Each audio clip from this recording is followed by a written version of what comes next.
I've got a question. So, when exactly is it fascism? This is the question of the day. And I've heard various takes on this.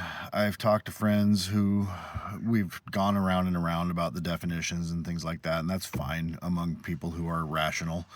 I've heard people like Jon Stewart say early on in the Trump presidency that we should be careful about labeling it fascism because then when fascism arrives, how are we going to know it? And I love Jon Stewart. I love The Daily Show, and I agree with 90+% of everything that he says, and only quibble with the rest. And so my quibble with this is, I guess here's my metaphor. The reason some of us at the time were like, "Yeah, John, that's right," but like, I'm going to use a metaphor here that if you're watching a baseball game and you see a long fly ball to center field from the biggest guy on the other team, you don't have to watch it actually disappear into the stands before you know it's gonna be a home run, right? Like, there's certain things, and I guess the key concept here is trajectory, is why I'm using that metaphor. There's a trajectory that we've all seen and that we've been on, and that, like,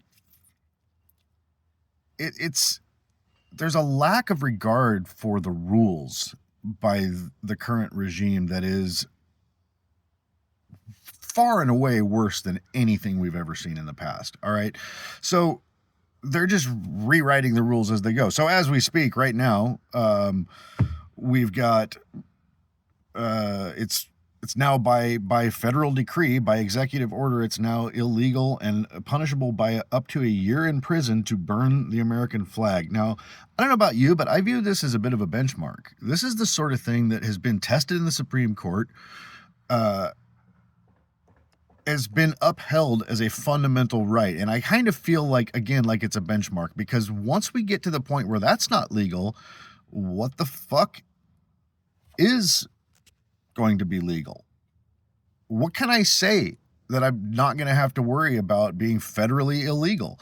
So, and then if you look at the other, let's look at other, red flags in this administration. We've got masked secret police taking people off the streets with no due process. We've got a $400 million concentration camp that got built and is now active in the Florida Everglades that looks like it cost maybe $1 million, $2 million, and I'm being so generous with that. This is a claptrap piece of shit operation that didn't even pass the most basic, um, you know, uh, uh, inspections. There were no inspections as far as I know, or if there were, it was a joke. Like, so who ended up with all that money? Like, we talk about waste, fraud, and abuse. Jesus fucking Christ. So, you know, we've got a situation where some red state governors are taking education out of schools, essentially. Like, for all intents and purposes, we've now got PragerU writing curriculum for American public schools. Are you fucking kidding me? Like, it's just absolutely insane. So I guess these are the things that I'm talking about: the masked police, the concentration camps. These are things that we have in common with 1930s Germany. I encourage you, if you've never seen any videos on the actual correlations, go look them up. They're very eye-opening, because there are many, many, many corollaries between U.S. right now and Germany in the 1930s. But I'm not going to get off onto that tangent right now. You can trust me or you can go look it up, but there's a lot there. So let's talk about the differences between the U.S. and other countries, and I think it also makes it a lot harder for people to see the fact, because what we have is a fascist federal government. Let's be clear about that. Pardon me. But the ripple effect in a country of our size takes a lot longer than it would have. Okay, let's look at the population difference first of all. Germany at its height had, I think, around 60 million people. Correct me if I'm wrong, but I think that's in the ballpark. We're at like 340 million people right now. So, like, we are 5, 6 times the size of Germany in landmass, or I mean, I'm sorry, in population. Now, if you look at landmass, it's the same thing, at least 5 or 6 times, probably more like 10 times the size of Germany. Again, I'm going off of very rough mental maps, so like, don't destroy me if I got this wrong, but I think my point stands.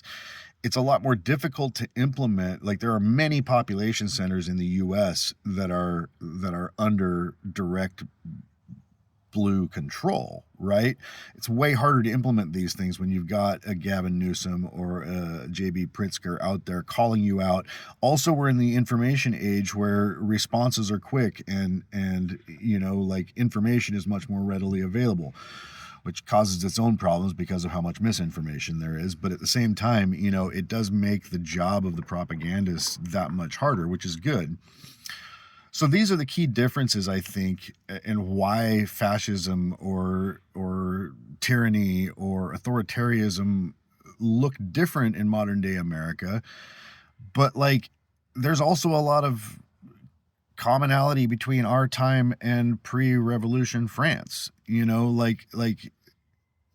Like history definitely, what did Mark Twain say? History doesn't repeat itself, but it often rhymes. I think that's the best way to put it. So it doesn't matter. The takeaway is this: don't be distracted by what we name this thing, because whether it's tyranny, whether it's authoritarianism, whether it's full-blown fascism, half-ass fascism, statism, oligarchy, you name it, all of these things, or any combination thereof, are just different flavors of the same fucking shit.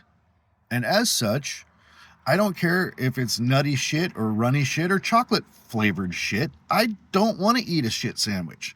So, no thank you to the tyranny, the fascism, the authoritarianism. Fuck all of that. And I don't really care what we call it, but it's here. Don't be the frog in the boiling pot. Recognize what's happening even though you can't necessarily feel it. Look around. That's what I have to say for today. Thank you.